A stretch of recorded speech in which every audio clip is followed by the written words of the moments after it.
एकादशी माना एक और एक, कि जब हम सर्व प्रकार के आधार छोड़कर अकेले होकर उस पिता परमात्मा को याद करते हैं, उसके साथ अपना संबंध जोड़ते हैं, तो हम एक और एक 11 हो जाते हैं। जैसे अगर हम महाभारत का ही उदाहरण ले लें, गायन है कि द्रौपदी को जब सर्व प्रकार के रिश्तों से निराशा हाथ लगी तो उसने निराधार होकर एक आधार पिता परमात्मा को याद किया, जिसकी वजह से उसकी रक्षा हो सकी।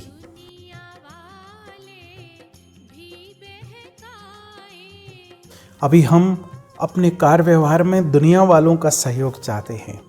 हम दो भुजा वालों के सहयोग की अपेक्षा अपने कार्य व्यवहार में रखते हैं, परंतु अगर हम वो आश्रय छोड़कर, वो आधार छोड़कर पिता परमात्मा जो 1000 भुजाओं वाला है उसको अपना आधार बना लेंगे, तो हमें हर क्षेत्र में विजय प्राप्त होने वाली है। तो ये विशेष एकादशी का व्रत मुझे पक्का करना है इस वर्ष।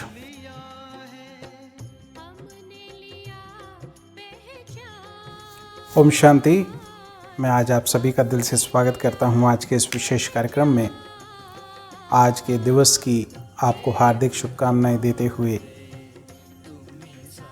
कुछ एक विचार जो आज के दिन के निमित्त पिता परमात्मा की श्रीमत अनुसार हम आज चर्चा करने वाले हैं। आज विजया एकादशी है और गायन है कि महाभारत काल में श्री कृष्ण ने अर्जुन और युधिष्ठिर को एकादशी के व्रत की शिक्षा दी थी, जिसके आधार पर उन्हें विजय प्राप्त हुई। तो फाल्गुन मास की कृष्ण पक्ष की एकादशी को विजय एकादशी के रूप में मनाया जाता है। अगर हम महाभारत काल की ही बात करें तो महाभारत काल में एक और अक्षौणी सेना थी और एक और 5 पांडव, जिनके साथ स्वयं श्री कृष्ण थे। और हम सबको ये ज्ञात है कि विजय किनकी हुई, तो पांडवों की विजय का आधार श्री कृष्ण का साथ था, जिसका यादगार स्वरूप ये एकादशी का व्रत है। एकादशी माना एक और एक। जब हम अकेले होकर, एक और एक माना कि जब हम सर्व प्रकार के आधार छोड़कर अकेले होकर उस पिता परमात्मा को याद करते हैं, उसके साथ अपना संबंध जोड़ते हैं, तो हम एक और एक 11 हो जाते हैं। जैसे अगर हम महाभारत का ही उदाहरण ले लें, गायन है कि द्रौपदी को जब सर्व प्रकार के रिश्तों से निराशा हाथ लगी तो उसने निराधार होकर एक आधार पिता परमात्मा को याद किया, जिसकी वजह से उसकी रक्षा हो सकी। इतने सब दुश्मन उसका कुछ बिगाड़ ना सके। कब? जब वो निराधार होकर पिता परमात्मा की याद में मग्न हुई। तो इसी प्रकार से ही जब हम महाभारत युद्ध पूरा देखें या और भी इंसिडेंट्स देखें, जब हम निराधार होकर अपना सर्वस्व उसको अर्पण कर देते हैं, तो हमारी विजय का आधार स्वयं पिता परमात्मा बन जाता है। एक और एक 11। तो ये एकादशी का व्रत कि अब मुझे कोई भी आधार मन बुद्धि में नहीं रखना है। सर्व को सहयोग करना अपने स्थान पर है, परंतु मुझे सर्व आधार छोड़कर मुझे उस एक का ही आधार लेना है, जिस आधार पर मुझे हर क्षेत्र में विजय प्राप्त होने वाली है। पिता परमात्मा का साथ, पिता परमात्मा का सहयोग। अभी हम अपने कार्य व्यवहार में दुनिया वालों का सहयोग चाहते हैं। हम दो भुजा वालों के सहयोग की अपेक्षा अपने कार्य व्यवहार में रखते हैं, परंतु अगर हम वो आश्रय छोड़कर, वो आधार छोड़कर पिता परमात्मा जो 1000 भुजाओं वाला है उसको अपना आधार बना लेंगे, तो हमें हर क्षेत्र में विजय प्राप्त होने वाली है। तो ये विशेष एकादशी का व्रत मुझे पक्का करना है इस वर्ष। ये सारे आधार छोड़कर एक, मेरा तो एक, दूसरा ना कोई, सब तरफ से अपने मन बुद्धि का कनेक्शन कट करके उस एक के साथ जोड़ना।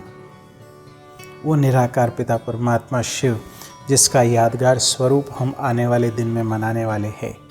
कैसा वंडरफुल संयोग है कि आज विजया एकादशी, कल प्रदोष व्रत और उसके पश्चात मासिक शिवरात्रि या महाशिवरात्रि, क्योंकि फाल्गुन मास की जो मासिक शिवरात्रि है उसको हम महाशिवरात्रि के रूप में मनाते हैं। तो ये पिता परमात्मा के दिव्य अवतरण का यादगार है। तो अब पिता परमात्मा स्वयं इस धरा पर अवतरित होकर अपने साकार माध्यम प्रजापिता ब्रह्मा के द्वारा हम सबको ये ज्ञान के आधार पर संपन्न शक्तिशाली बना रहे हैं कि हम दुनिया से अपना कनेक्शन कट करके पिता परमात्मा से स्वयं को कनेक्ट कर उससे शक्तियाँ प्राप्त करके अपने हर क्षेत्र में विजय प्राप्त कर सके। आज दिन तक गाते भी आए कि दुनिया के सब सहारे झूठे हैं, परंतु ये सब बातें सिर्फ गायन मात्र रही।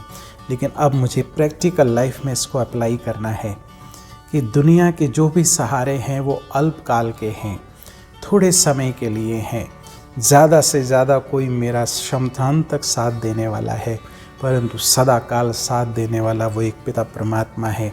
ये व्रत मुझे पक्का करना है। व्रत माना दृढ़ संकल्प, व्रत माना प्रतिज्ञा, मेरा तो एक दूसरा ना कोई।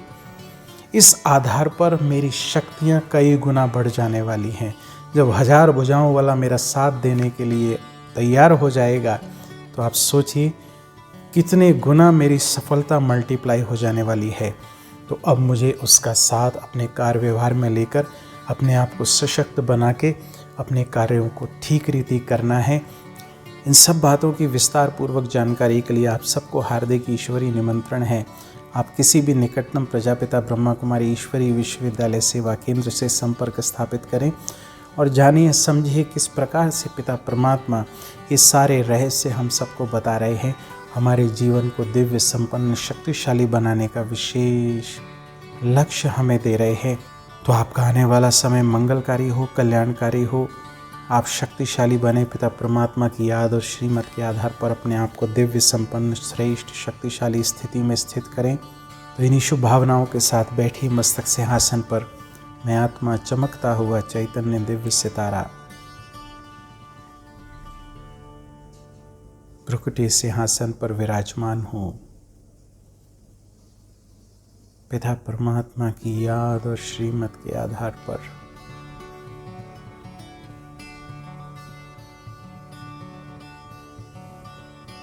स्वयं को शक्तिशाली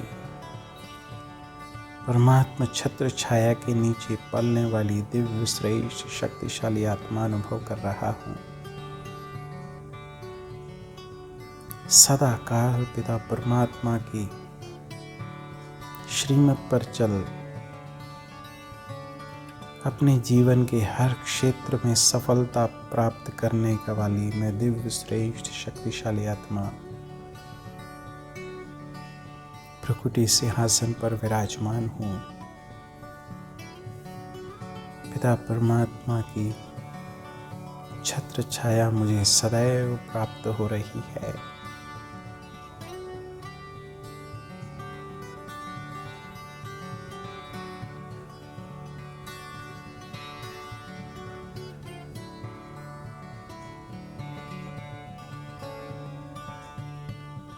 तो देखिए फिर से स्वयं को, मैं आत्मा परमात्मा की याद में मगन मस्तक सिंहासन पर विराजमान चमकता हुआ चैतन्य दिव्य सितारा। ओम शांति।